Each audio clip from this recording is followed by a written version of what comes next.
बिस्मिल्लाहिर्रहमानिर्रहीम। जैसा कि इल्मी सबक आप लोगों की खिदमत में पेश किया जा रहा है, मैं चाहता हूँ कम से कम वक्त में आपको ज़्यादा से ज़्यादा सबक हासिल हो जाए कि आप इलाज मुआवजा करने में महारत हासिल करें। बाकी अल्लूम अपनी जगह,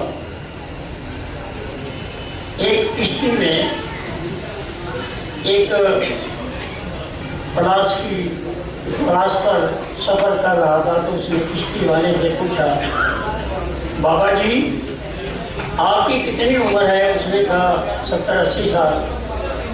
उसने कहा आपको क्या क्या अल्लूम आते हैं? उसने कहा मुझे सिर्फ किश्ती चलानी आती है। उसने कहा आपने तो उम्र को ज़ाया कर दिया, कोई अल्लूम नहीं सीखा।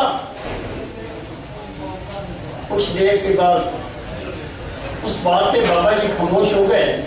कुछ देर के बाद किश्ती एक भंवर में फंसी। उसने कहा बेटा जी आपको तैरना आता है? उसने कहा नहीं। उसने कहा फिर आज भी और आपके फलसफे भी अभी डूबने वाले थे।